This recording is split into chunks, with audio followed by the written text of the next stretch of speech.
Chers paroissiens, bonjour. En ce lundi de la deuxième semaine de Pâques, nous allons entendre l'évangile de Jean qui raconte la rencontre de Nicodème avec Jésus. Il y avait un homme, un pharisien nommé Nicodème. C'était un notable parmi les Juifs.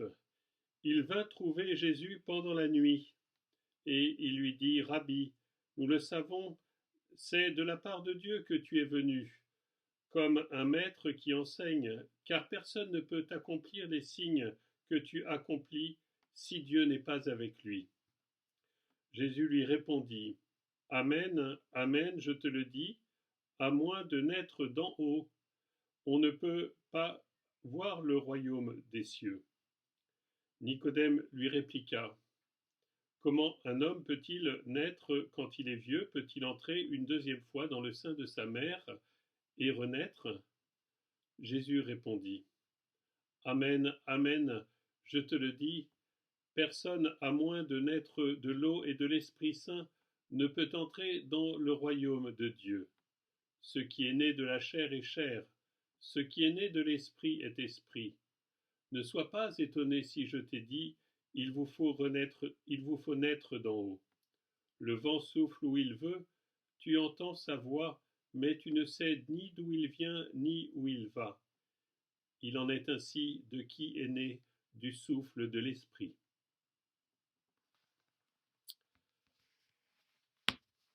On nous parle d'en haut et d'en bas, de l'esprit et de la chair, de l'esprit et de l'eau, finalement du surnaturel de Dieu et du naturel de la création.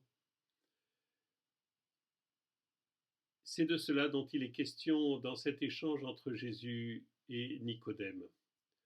Nicodème appartient à l'Ancien Testament, il est en train de découvrir quelque chose de nouveau.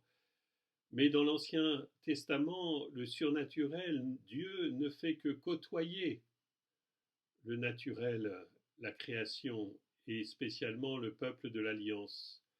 Comme la nuée qui accompagne le peuple qui marchait dans le désert, la nuée lumineuse, comme l'Esprit Saint qui vient à certains moments inspirer les prophètes et accomplir des œuvres qui accompagnent la prédication de l'Ancienne Alliance. Le naturel côtoie, le surnaturel, côtoie le naturel. La nouvelle alliance, c'est l'incarnation du Verbe de Dieu. Dieu se fait chair, le surnaturel vient habiter le naturel et le transformer de l'intérieur. Et après la résurrection du Christ, c'est toute l'économie du salut qui est transformée par le baptême. Le surnaturel vient visiter la nature humaine, vient, comme le disaient les pères de l'Église, la diviniser. Le baptême, c'est le commencement de notre divinisation. Le surnaturel, Dieu vient habiter la nature humaine, vient habiter la création pour la transformer de l'intérieur. C'est cela que Nicodème est en train d'entendre dire, celui qui est visité par l'Esprit Saint de cette façon. Ceux qui ne sont pas associés à cette vie nouvelle ne savent pas d'où il vient et où il va. Il est habité par une force divine, une force nouvelle. Les dons du Saint-Esprit animent son cœur.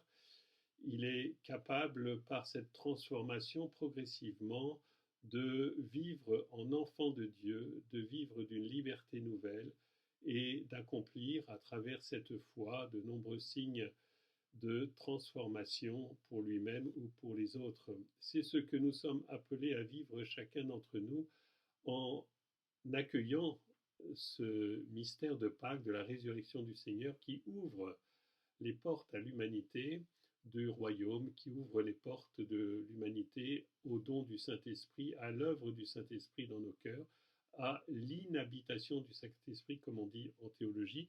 L'inhabitation, c'est la prise de notre nature par l'Esprit Saint. Bien sûr, cela n'efface pas la nature avec, dans cette nature, les conséquences du péché originel, la vulnérabilité de l'homme et un certain nombre de tentations au péché.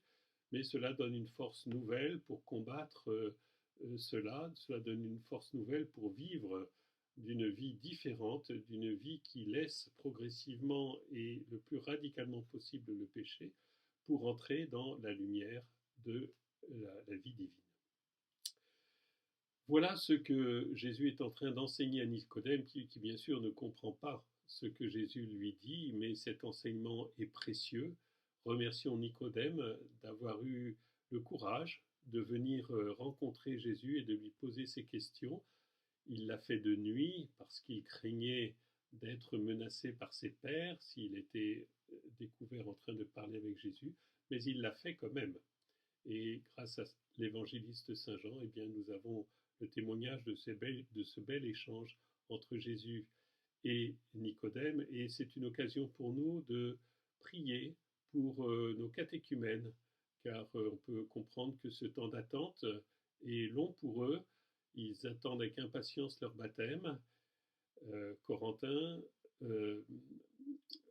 Céline et Corinne, excusez-moi, Arthur, un jeune en aumônerie, et puis plusieurs enfants du catéchisme qui attendent avec impatience leur baptême.